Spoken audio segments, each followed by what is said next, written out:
प्रश्नावली 14.1 प्रश्न संख्या 1। उन आंकड़ों के 5 उदाहरण दीजिए जिन्हें आप अपने दैनिक जीवन में एकत्रित कर सकते हैं। तो आपके लिए यह प्रश्न है, आपने सोचना है कि आप कब कब, वो एग्जाम्पल आपने देने हैं कि आप कब कब आंकड़े एकत्र कर सकते हैं। आजकल जिस प्रकार से पढ़ाई हो रही है वो ऑनलाइन शिक्षण कहलाता है, तो मोबाइल के माध्यम से ही आप पढ़ाई कर पा रहे हैं। तो पहला उदाहरण मैं मोबाइल से संबंधित ही दे रहा हूँ। सप्ताह के 6 दिनों में प्राप्त संदेशों की संख्या, ये आप प्राप्त कर सकते हैं। एक आप टेबल बनाएंगे, सिंपली आप उसमें 6 दिन लिखेंगे और उन 6 दिनों के आधार पर आपको आंकड़े मिल जाएंगे। इस प्रकार की आप तालिका बना के यह नोट कर सकते हैं कि जैसे जुलाई माह के आपके पास पहले सप्ताह में सोमवार को कितने व्हाट्सएप मैसेज आए। माना आपके पास 5 आए हैं तो आप 5 लिख देंगे। मंगल को फिर आप देखेंगे, मंगल के दिन अपना व्हाट्सएप मैसेज माना 8 आई तो 8 लिख देंगे। माना बुध को 4 आई तो 4 लिख देंगे। बृहस्पति को माना 7 आई तो 7 लिख देंगे। शुक्रवार को देखेंगे, माना आपके पास 10 लोगों ने मैसेज भेजे हैं और हर एक ने एक एक मैसेज भेजा है तो 10 हो गए। और शनिवार को माना आपके पास 5 मैसेज आए हैं। तो ये जो आपके आंकड़े हैं ये आपने स्वयं नोट किए अपने मोबाइल फ़ोन का इस्तेमाल करके। आपने अपने मोबाइल फ़ोन में जुलाई के प्रथम सप्ताह में देखा हर दिन, तो आपको आंकड़े इस प्रकार से मिले कि किस दिन कितने संदेश आपको प्राप्त हुए। इसी प्रकार आप अपने घर में पालतू पशुओं की संख्या बता सकते हैं।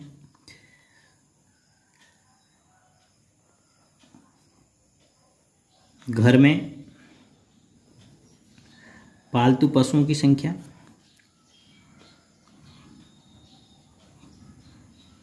पालतू पशुओं की संख्या आपके घर में जो भी पालतू पशु है। अब मैं इसके लिए टेबल नहीं बना रहा हूँ, आप समझिए इसको कि जैसे आपके घर में गाय कितनी है, भैंस कितने हैं, या कुत्ता है, बिल्ली है, या घोड़ा है, या बकरी है, या मुर्गी है, जो भी पालतू पशु हैं। जैसे यहाँ पर दिन लिखा, पशु का नाम और पशुओं की संख्या, जो भी पशु है उसका नाम कितनी है उतनी संख्या। तो ये हम आंकड़े खुद तैयार कर सकते हैं, खुद बना सकते हैं। अब आप स्कूल जाते हैं, स्कूल में आप अपनी कक्षा में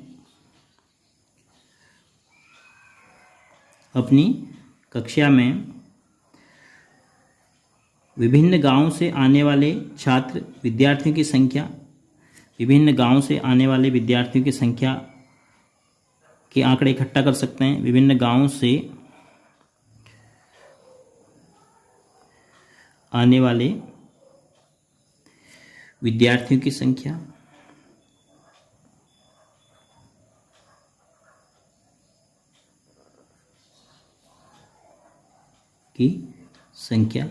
इतना लगभग हर छात्र को पता भी रहता है, वो आराम से इसको नोट कर सकते हैं। चौथा एग्जाम्पल,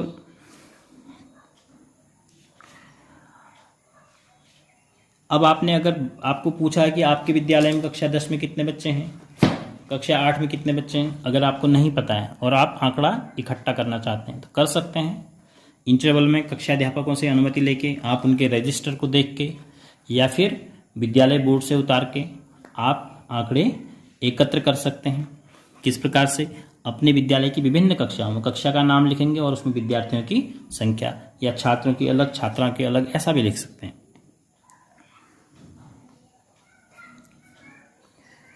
तो अपने विद्यालय में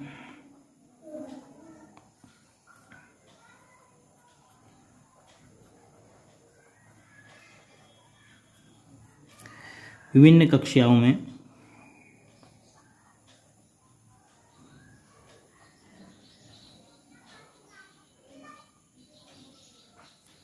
छात्र संख्या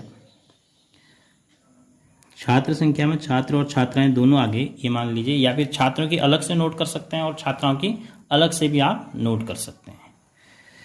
एक और एग्जाम्पल हमें देना है, 5 एग्जाम्पल देने हैं। अब एक और अपने गांव से संबंधित कोई सूचना के बारे में अगर सोचें, जैसे आप गांव में बहुत से परिवार एपीएल होते हैं, कुछ परिवार बीपीएल होते हैं, कुछ परिवार अंत्योदय श्रेणी में आते हैं, तो आप अपने गांव के परिवारों की संख्या नोट कर सकते हैं कि बीपीएल कितने हैं, एपीएल कितने हैं, अंत्योदय कितने हैं। तो गांव में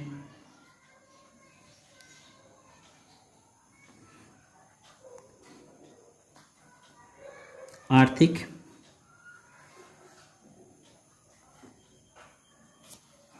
आधार पर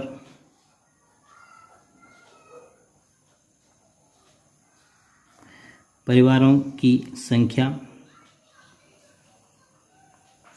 आर्थिक आधार पर परिवारों की संख्या, इसको और स्पष्ट करते हैं। कहने का मतलब आर्थिक आधार पर किस किस आधार पर, एपीएल कितने हैं, APL means above poverty line, BPL कितने हैं और उनसे भी नीचे अंत्योदय कितने परिवार हैं।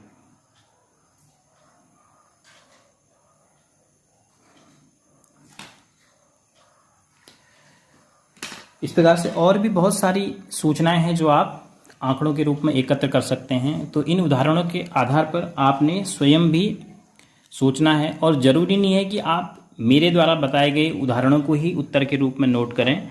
आप प्रश्न संख्या 1 का अपना अलग उत्तर भी सोच सकते हैं।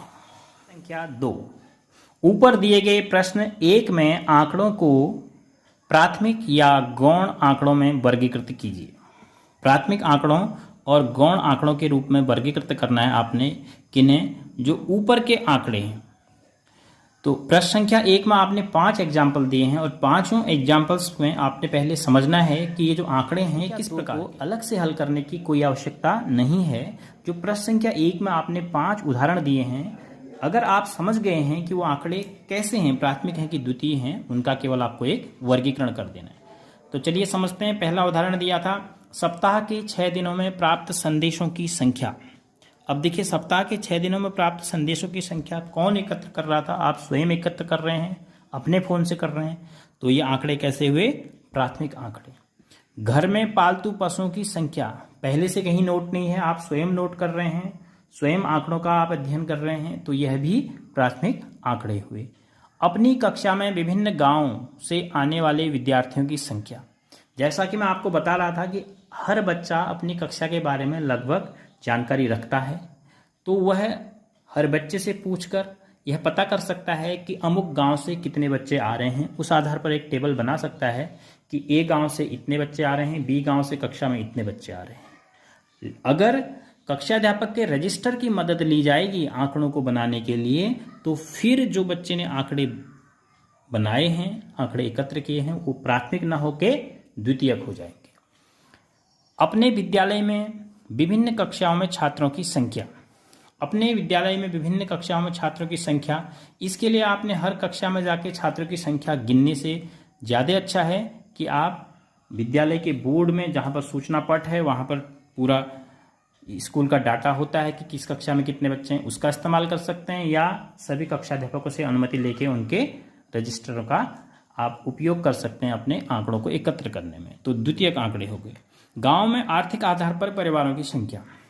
अब देखो, आर्थिक आधार पर परिवार, अब आपको लगेगा कि ये तो गरीब है, बीपीएल है, ये गरीब नहीं है, एपीएल है, लेकिन जो सरकारी रिकॉर्ड है उसके आधार पर एपीएल कौन है, बीपीएल कौन है, अगर आपने ऐसा एक आंकड़ा तैयार करना है गांव का, तो आपको इसमें मदद लेनी पड़ेगी। या तो सस्ता गल्ला विक्रेता है, उसकी मदद लेनी पड़ेगी, या फिर अपने ग्राम प्रधान की मदद लेनी पड़ेगी। तो कहीं न कहीं जो आप आंकड़े बनाओगे वो पहले से ही बने होंगे, तो किसी अन्य स्रोत से आप उनको यूज करेंगे, तो इसलिए ये आंकड़े द्वितीयक आंकड़े कहलाएंगे। तो हम वर्गीकरण कैसे करेंगे, तो हमारा जो फर्स्ट एग्जाम्पल है, दूसरा एग्जाम्पल, तीसरा एग्जाम्पल, चौथा एग्जाम्पल और पांचवा एग्जाम्पल। तो पहला एग्जाम्पल प्राथमिक आंकड़ा, दूसरा एग्जाम्पल भी प्राथमिक आंकड़ा, तीसरा एग्जाम्पल भी प्राथमिक आंकड़ा। तो ये तीनों आ गए आपके प्राथमिक आंकड़े। या फिर आप में प्राथमिक आंकड़े लिखिए और उसमें लिख दीजिए उदाहरण नंबर 1, उदाहरण नंबर 2, उदाहरण नंबर 3 जो हमने दिए हैं। और द्वितीयक आंकड़े आ गए उदाहरण नंबर 4 और उदाहरण नंबर 5, ये द्वितीयक आंकड़े हो गए।